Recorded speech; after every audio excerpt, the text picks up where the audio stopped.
ناظرین آداب، Maulana Azad national Urdu university کے اس تعلیمی پروگرام میں میں پروفیسر محمد ظفر الدین صدر شعبہ ترجمہ آپ سب کا خیر مقدم کرتا ہوں۔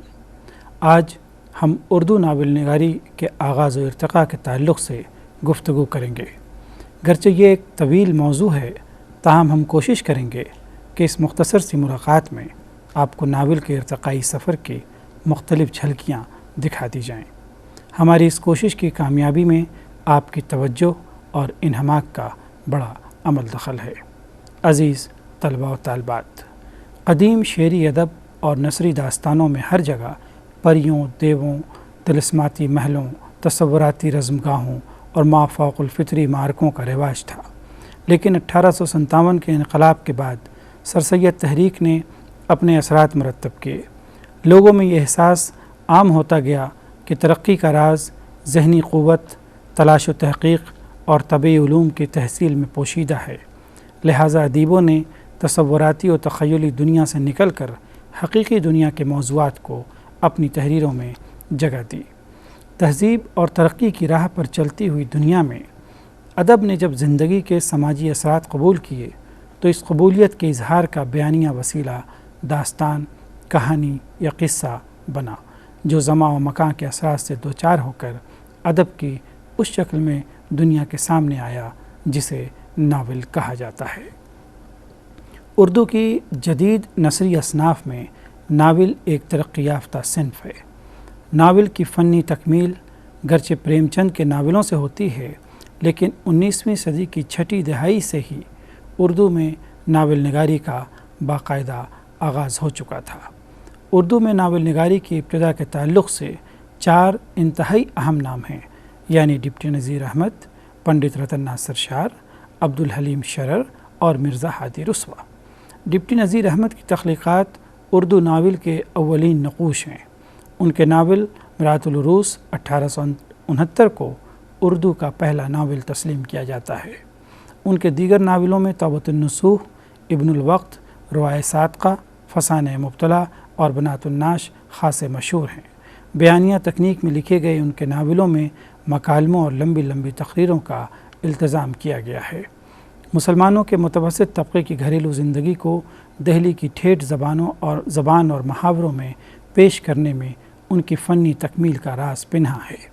ان کے بیشتر ناول اخلاقی و اصلاحی موضوع کے ذیل میں آتے ہیں اور ان کے ناولوں میں اکثر مرکزی کردار مبلغ یا مصلح کا فریضہ بھی انجام دیتے ہیں، جس کے سبب ان کے ناولوں کو ناول نہیں بلکہ پند و موعظت کا دفتر کہا گیا۔ ان اعتراضات کے باوجود بیشتر ناقدین ادب انہیں اردو کا اہم اور اولین ناول نگار تسلیم کرتے ہیں۔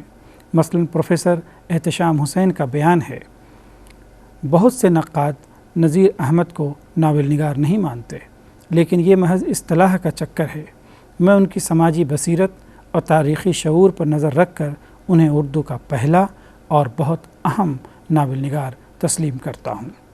ڈپٹی نذیر احمد کے بعد جس ناول نگار کا نام سامنے آتا ہے وہ یقیناً پنڈت رتن ناتھ سرشار ہیں، جو اپنے ناولوں سیر کوہسار، جامع سرشار، کامنی اور فسانہ آزاد کی وجہ سے جانے جاتے ہیں۔ بقول آل احمد سرور، سرشار نے بہت سی کتابیں لکھی ہیں مگر فسانہ آزاد ہی ان کا شاہکار ہے، اسی وجہ سے وہ زندہ ہیں، ان کی دوسری کتابیں ان کی وجہ سے زندہ ہیں۔ سرشار کے ناولوں کا موضوع لکھنوی معاشرہ اور وہاں کی اجتماعی زندگی ہے۔ ان کی تخلیقات میں لکھنؤ کی زندگی کے ہر زاویے موجود ہیں، خصوصی طور پر جاگیردارانہ نظام، وہاں کے رہن سہن اور طرز زندگی بھرپور روشنی پڑتی ہے۔ انہوں نے نوابین و امراء کے عیش و طرب کے ہنگامے اور بے فکری کے مشغلے کے ساتھ ساتھ زندگی کی ساری چہل پہل کی عکاسی کی ہے۔ ان کے کردار بے حد متحرک ہیں اور وہ کردار کے علاوہ ماحول و سماج کی عکاسی بھی مؤثر ڈھنگ سے کرتے ہیں۔ ان کے کرداروں میں رمال، صراف، ساہوکار، طوائفیں، مولوی، مجاور، شاعر، قوال اور ڈومنیوں سے لے کر بیرسٹر، گارڈ، میونسپل کمشنر اور پروفیسر تک موجود ہیں۔ انہوں نے جس معاشرے کی تصویر پیش کی ہے اس میں محل، بازار، حرم سرا، کوٹھے، عیار معشوق، پردہ نشیں حسین اور زاہد خشک وغیرہ لازمی جز تھے۔ عبدالحلیم شرر کی تخلیقات تعداد کے اعتبار سے زیادہ ہیں، اور بقول فراق گورکھپوری وہ مٹی کے پہاڑ ہی صحیح، لیکن آپ کو انہیں ٹھٹک کر دیکھنا ضرور پڑے گا۔ لیکن شرر کے ناولوں کو مٹی کا پہاڑ قرار دینا درست نہیں معلوم ہوتا۔ ناول نگاری کے ابتدائی دور میں شرر کی کوششیں ناقابل فراموش ہیں۔ وہ اردو کے پہلے ادیب ہیں جنہوں نے ناول کی حیت اور فن کو اس کی شکل دینے کی کوشش کی ہے۔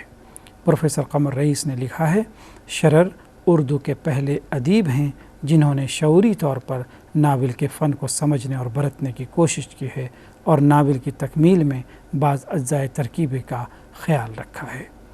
شرر کو تاریخ اسلام سے غیر معمولی رغبت تھی۔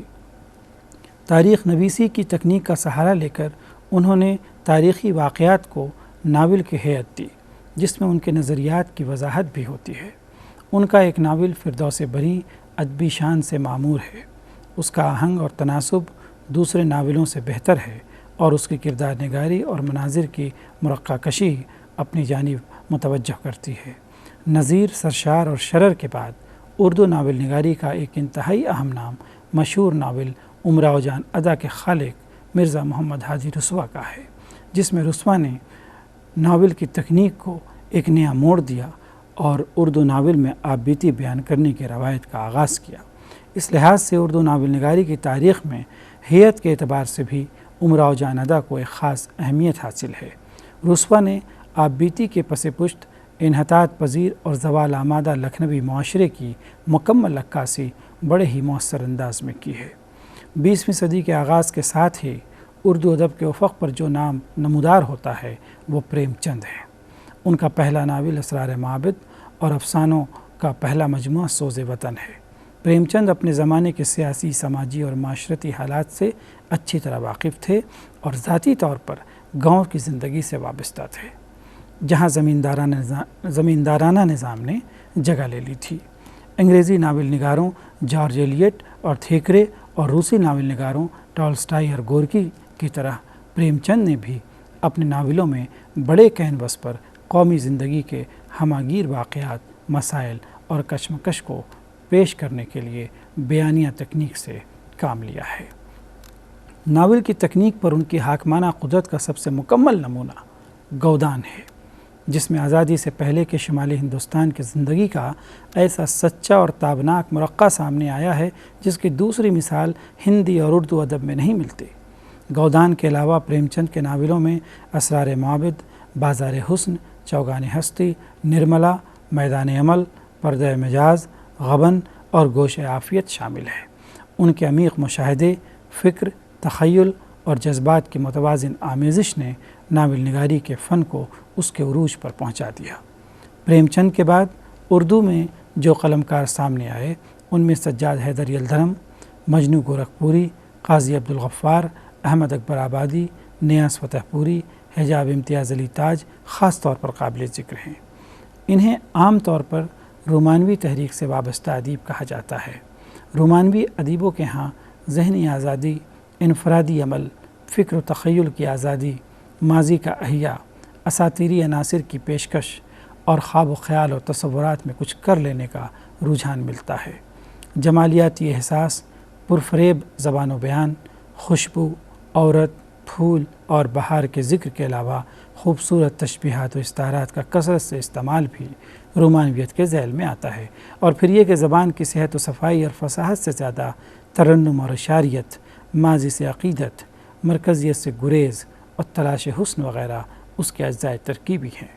سجاد حیدر یلدرم کے ناولوں میں حیت و تکنیک کے تجربے نہیں ہیں، البتہ بیان کا حسن اور اسلوب کی لطافت، مناظر فطرت کی عکاسی اور حسین چہروں اور مناظر کی جزیات نگاری میں مبالغہ آرائی ہر جگہ موجود ہے۔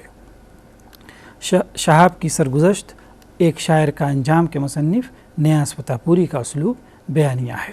وہ اپنے ناولوں میں ایک ہماداں راوی کی حیثیت سے واقعات، اشخاص، قصہ اور ان سے وابستہ جذبات و احساسات پر روشنی ڈالتے ہیں۔ وہ اپنی قدرت بیان، شاعرانہ نکتہ آفرینی اور تخیل و رنگینی سے اپنے قاری کو سحر زدہ کر دیتے ہیں۔ مجنو گورکھپوری کے ناولوں کی اندرونی ساخت یا تکنیک کا تعلق ان کے معاصرین مثلاً پریم چند اور عزیز احمد کے ناولوں سے مختلف ہے۔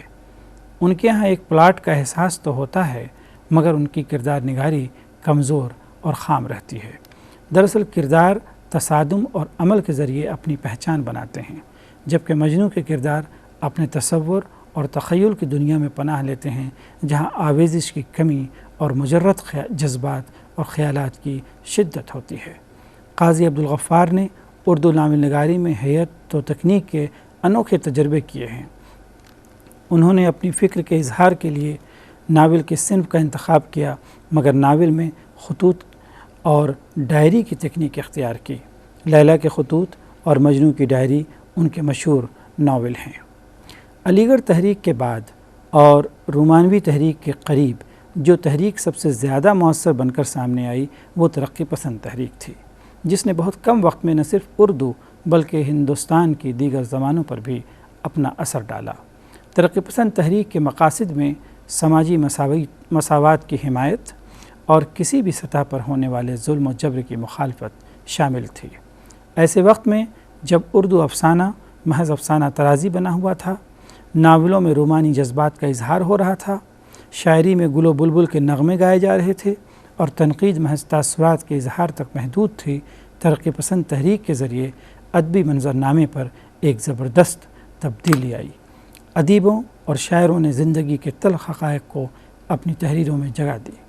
انہوں نے دقیانوسی خیالات، توہم پرستی، تاریک اندیشی اور ہر طرح کی ظلمت پسندی کے خلاف آواز بلند کی۔ ترقی پسند ادیبوں نے انسان دوستی کو فروغ دینے کی کوشش کی، جس کی داغ بیل پریم چند نے اپنے آخری دور کے افسانوں اور ناولوں میں ڈالی تھی۔ ترقی پسند تحریک کے میر کارواں سجاد ظہیر نے لندن کی ایک رات میں شعور کی رو اور داخلی خود کلامی کی تکنیک سے کام لیا ہے۔ انہیں اردو ناول نگاری میں شعوری طور پر شعور کی رو کو متعارف کرانے کا شرف حاصل ہے۔ کرش چندر بسیار نویس افسانہ نگار تھے، جن کے ناولوں کی انفرادیت ان کی فضا بندی، منظر نگاری، جزیات نگاری اور اسلوب بیان میں مضمر ہے۔ ان کی تحریروں کے مطالعے کے بعد یہ نتیجہ اخذ کرنا غلط نہ ہوگا کہ وہ نظریاتی طور پر ترقی پسند ادیب تھے، مگر اسلوب بیان اور حسین تشبیہات و مثالوں سے بھرپور خوبصورت و پرکشش زبان کے سبب ان کی تخلیقات کا رشتہ رومانی ادیبوں سے جا ملتا ہے۔ تکنیک کے اعتبار سے کرش چندر کا تنزیہ ناول ایک گدھے کی سرگزشت خصوصیت سے قابل ذکر ہے، جس میں ایک گدھے کو انسانی صفات اور قوت گویائی عطا کی گئی ہے۔ کرش چندر نے سوانحی ناول بھی لکھے ہیں۔ ان کے مشہور ناولوں میں شکست، جب کھیت جاگے اور طوفان کی کلیاں شامل ہیں۔ عزیز احمد نے اردو ناول کو نئے شعور اور نئے آفاق و امکانات سے آگاہ کیا۔ انہوں نے اپنے ناولوں میں مکتوبات، ڈائری، سفرنامہ اور شعور کی رو جیسی تکنیک کے تجربات کیے۔ جنسی موضوعات پر جس بے باکی سے انہوں نے گفتگو کی ہے، اس کی مثال ان کے ہم اثروں یا پیش روؤں کے ہاں نہیں ملتی۔ گریز اور ایسی بلندی ایسی پستی ان کی نمائندہ تصانیف ہیں۔ آگ میں بھی انہوں نے تکنیکی تجربے کیے ہیں۔ ترقی پسند ادیبوں میں عصمت چغتائی ایک اہم نام ہے، جنہوں نے ٹیڑھی لکیر میں آپ بیتی کی تکنیک سے کام لیا ہے، جبکہ اس کے مرکزی کردار شمن کی پیشکش میں تحلیل نفسی کا مظاہرہ کیا ہے۔ ٹیڑھی لکیر کے علاوہ معصومہ اور دل کی دنیا کو ان کی نمائندہ تصانیف کہا جا سکتا ہے۔ تینوں ناولوں میں عورت اور اس کے اندر پیدا ہونے والے انقلاب اور بغاوت کی لہروں کو مرکزی حیثیت حاصل ہے۔ راجندر سنگھ بیدی، انہیں کہانی کہنے کے فن پر قدرت حاصل ہے۔ ایک چادر میلی سی ان کا واحد ناول ہے جو حقیقت بیانی، فنی چابک دستی، فکری گہرائی، احساسات کی تازگی اور عمیق مشاہدے کی وجہ سے اردو ناول کی تاریخ میں منفرد مقام رکھتا ہے۔ بیدی کی تکنیک میں سب سے نمایاں ان کے کردار کی زبان ہے، جو بالکل حقیقی اور ماحول کے موافق اور مانوس ہوتی ہے۔ انہیں کرداروں کی نفسیات، ان کی خواہشات اور جذبات کا مکمل شعور ہے۔ شوکت صدیقی کا ناول خدا کی بستی بے درد سماجی حقیقت نگاری کی اعلیٰ مثال ہے۔ زبردست مشاہدے، سماجی شعور، عصری آگہی اور کردار نگاری پر بے پناہ قدرت کے سبب اسے نمایاں مقام حاصل ہے۔ قاضی عبدالستار نے اپنے ناولوں میں تاریخیت، بیانیہ اور مکالماتی تکنیک اپنائی ہے۔ تاریخی واقعات میں دلچسپی پیدا کرنے کے لیے وہ قوت متخیلہ سے بھی کام لیتے ہیں۔ وہ اپنے اسلوب کے شان و شکوہ سے قارئین کے ذہنوں کو باندھ لیتے ہیں۔ خدیجہ مستور کے ناول آنگن کی کہانی 2 حصوں میں تقسیم ہے، ماضی اور حال۔ ماضی کے بیان میں انہوں نے فلیش بیک کی تکنیک سے کام لیا ہے۔ کہانی میں فطری بہاؤ اور اشخاص قصہ کی جامع پیکر تراشی ہے۔ ان کا دوسرا ناول زمین بھی بیانیہ ہے۔ جیلانی بانو کا مشہور ناول ایوان غزل ہے، جس میں حیدرآباد کی زبان اور وہاں کی تہذیب میں رچی بسی فطرت کی نیرنگیوں کا ذکر بہت خوبصورت انداز میں ملتا ہے۔ غزل حیدرآباد کی تہذیب و ثقافت کی علامت کے طور پر پیش کی گئی ہے۔ ان کا ایک اور اہم ناول بارش سنگ ہے۔ مغرب میں 19ویں صدی میں نئے علوم و فنون اور سائنسی ترقیوں کے نتیجے میں فکر و احساس کی ایک نئی لہر آئی، جسے روشن خیالی کے نام سے بھی یاد کیا جاتا ہے اور جدیدیت یا ماڈرنٹی کے رجحان سے بھی پہچانا جاتا ہے۔ اس نے ترقی پسند تحریک کے سیاست زدگی، نعرے بازی اور اجتماعیت سے گریز کر کے فرد کی زندگی اور اس کے داخلی اور نفسی کوائف پر زور دیا اور مغرب کے نئے رجحانات کے زیر اثر افسانوی ادب میں تجربے کیے۔ اس صف کی سب سے ممتاز ناول نگار قرۃ العین حیدر نے اردو فکشن کی روایت سے انحراف کیا اور بیانیہ کے نئے اسالیب دریافت کیے۔ آگ کا دریا ان کا شاہکار ناول ہے۔ اس میں پہلی بار شعور کی رو کی تکنیک کو بے حد وسیع پیمانے پر برتا گیا ہے۔ کرداروں کی خود کلامی ہو یا پس منظر کا بیان، یادوں کے آسیب کا تعاقب ہو یا ان سے فرار، بغیر کسی منطقی ربط کے ساتھ کہانی کی پیشکش ہو یا غیر منظم کیفیات کا بیان، شعور کی رو کے یہ تمام عناصر اپنی تمام تر خوبیوں اور بلندیوں کے ساتھ آگ کا دریا میں موجود ہیں۔ میرے بھی صنم خانے، سفینہ غم دل، کار جہاں دراز ہے، آخر شب کے ہم سفر، گردش رنگ چمن اور چاندنی بیگم قرۃ العین حیدر کے دیگر ناول ہیں۔ ممتاز مفتی جدیدیت کے رجحان کے اردو میں فروغ پانے سے پہلے سے لکھ رہے ہیں۔ ان کے ہاں انسان کی داخلی زندگی اور اس کے تجزیہ نفس پر زور دیا گیا ہے۔ علی پور کا ایلی میں ناول کے تانے بانے میں ان کی اپنی زندگی کی محرومیوں، ناکامیوں، حسرتوں اور شادکامیوں، خواب اور شکست خواب سب کا ایک مرقع مل جاتا ہے۔ ممتاز مفتی کے اسلوب میں سادگی، وضاحت اور قطعیت تینوں عناصر کی آمیزش ہے۔ جمیلہ ہاشمی نے سماجی حقیقت نگاری کی روایت سے انحراف کر کے ایسے کردار تخلیق کیے اور ایسی تکنیک سے کام لیا جو قرۃ العین حیدر کے ناولوں کا وصف رہا ہے۔ ناول نگاروں کی اس ترتیب میں انتظار حسین ایک نمایاں نام ہے۔ قرۃ العین حیدر اور انتظار حسین میں جو قدر مشترک ہے وہ یہ کہ تقسیم کے نتیجے میں مشترکہ تہذیب کا شیرازہ بکھرنے پر دونوں ہی نوحہ کرتے ہیں۔ انتظار حسین کی کہانی اور ناولوں میں ماضی کی یادوں سے وابستگی اتنی گہری ہے کہ مستقبل کے امکانات کا دامن ان کے ہاتھ سے چھوٹ جاتا ہے۔ ان کے ناولوں کی سب سے بڑی خوبی ان کی ٹکسالی، خوبصورت اور رواں دباں زبان ہے، جس کے سہارے وہ اپنے کرداروں کی تہذیبی زندگی اور انفرادیت کا نقش ابھارتے ہیں۔ وہ اسطوری اور داستانوی طرز بیان بھی اختیار کرتے ہیں جو ان کے فنی اسلوب کی پہچان بن گیا ہے۔ ان کے ناولوں کے نام چاند گہن، بستی، آگے سمندر ہے اور تذکرہ ہیں۔ عبداللہ حسین کے ناول اداس نسلیں میں آزادی سے پہلے کا پورا ہندوستان جیتا جاگتا سانس لیتا نظر آتا ہے۔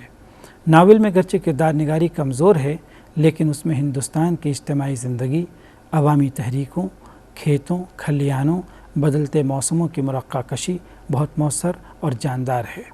خوشیوں کا باغ اور جنم روپ کے مصنف انور سجاد کے افسانوں کی طرح ان کے ناولٹ بھی اشاراتی اور علامتی نوعیت کے ہیں۔ جوگندر پال نے بھی علامتی ناول لکھے ہیں۔ ان کے ہاں علامتی حقیقت نگاری کے ایک معنی خیز اسلوب سے کام لیا گیا ہے۔ پیغام آفاقی کا ناول مکان، زندگی کے تئیں فنکار کے سلوک، ناول کی فلسفیانہ تعمیر، فنی ساخت اور اسلوب کے اعتبار سے ایک اچھوتی تخلیق ہے۔ اس ناول کی تفہیم و پیچیدہ معاشرے کی کہانی کے طور پر بھی ہو سکتی ہے اور اسے ایک علامتی ناول بھی قرار دیا جا سکتا ہے۔ یہ ناول عصر حاضر کی پیچیدہ تہذیب اور پہلودار مسائل کی طرح اپنی فنی ساخت میں بھی ایک پیچیدہ تخلیق ہے۔ غضنفر ایک ایسے تخلیقار ہیں جو افسانہ، شاعری، ناول ہر صنف میں تجربے کرتے ہوئے نہیں تھکتے۔ ان کے ناولٹ بلکہ کہا جائے پانی، کینچلی اور کہانی انکل شائع ہو چکے ہیں۔ ابھی حال ہی میں ودیا بانی بھی شائع ہوئی ہے، اور وش منتھن بھی علامتی پیرائے اور شاعرانہ اسلوب میں تحریر کیے ہیں۔ عبدالصمد نے اپنا مشہور ناول 2 گز زمین راست بیانیہ طرز میں لکھا ہے۔ ان کے ایک اور ناول مہاتما نے بھی شہرت حاصل کی ہے۔ بانو قدسیہ کے ناول راجہ گدھ میں ایک ہی کہانی کو انسان اور جانور کے نقطہ نگاہ سے بڑے فنکارانہ طریقے سے پیش کیا گیا ہے۔ الیاس احمد گدی کا فائر ایریا اس عہد کا ایک ناول ہے جس میں محنت کش طبقے کے مسائل کی نمائندگی کی گئی ہے۔ اقبال مجید کا ناولٹ نمک فنی اعتبار سے کافی بلند مقام رکھتا ہے، جس میں بدلتی ہوئی تہذیبی قدروں کو موضوع بنایا گیا ہے۔ مشرف عالم ذوقی نے نیلام گھر اور بیان لکھا، فہیم اعظمی نے جنم کنڈلی، انور خان نے پھول جیسے لوگ، عشرت ظفر نے آخری درویش، شفق نے کانچ کے بازیگر، مظہر الزماں خان نے آخری داستان گو، حسین الحق نے بولو مت چپ رہو اور فرات، اور شمیع احمد نے ندی لکھا۔ یہ سبھی ناول عصری مسائل کی عکاسی کرتے ہیں، اور ان میں نہ صرف یہ کہ موضوعات کا تنوع نظر آتا ہے بلکہ یہ تکنیک کے نقطہ نظر سے بھی گوناگون تجربات کے حامل ہیں۔ مثلا حسین الحق کا ناول فرات فلیش بیک تکنیک کی اچھی مثال ہے۔ اردو ناول فرد اور سماج کی تیز رفتار ترقیوں اور تبدیلیوں کے ساتھ بدلتا اور سنورتا رہا ہے۔ حالیہ عرصے کے اردو ناولوں میں کردار نگاری کا پہلو نسبتاً کمزور ہے۔ اس کا سبب یہ ہے کہ یہ ناول صورتحال کی عکاسی تو کرتے ہیں لیکن فرد کے حوالے سے نہ کر کے اجتماعی صورتحال کو موضوع بناتے ہیں۔ یہی وجہ ہے کہ ان ناولوں میں امراؤ جان ادا، ہوری یا رانو جیسے کردار نہیں ملتے۔ پھر بھی یہ کہا جا سکتا ہے کہ اردو ناول نگاری کی موجودہ صورتحال کافی حوصلہ افزا ہے، اور توقع کی جا سکتی ہے کہ آنے والے دنوں میں اچھے ناول لکھے جاتے رہیں گے۔ عزیز طلباء و طالبات، مجھے امید ہے کہ ناول کے طویل سفر کے اس مختصر سے جائزے سے آپ نے استفادہ کیا ہوگا، اور آپ کے ذہن میں ناول کے بتدریج ارتقاء کی ایک تصویر آپ کے ذہن میں بن گئی ہوگی۔ مزید معلومات اور تفصیلی جانکاری کے لیے آپ ان کتابوں کا مطالعہ کر سکتے ہیں جن کی فہرست آپ کے خود تدریسی مواد میں فراہم کی گئی ہے۔ اگر آپ کے ذہن میں کوئی سوال ہو تو آپ کورس کوآرڈینیٹر نظامت فاصلاتی تعلیم سے بھی رابطہ قائم کر سکتے ہیں۔ شکریہ۔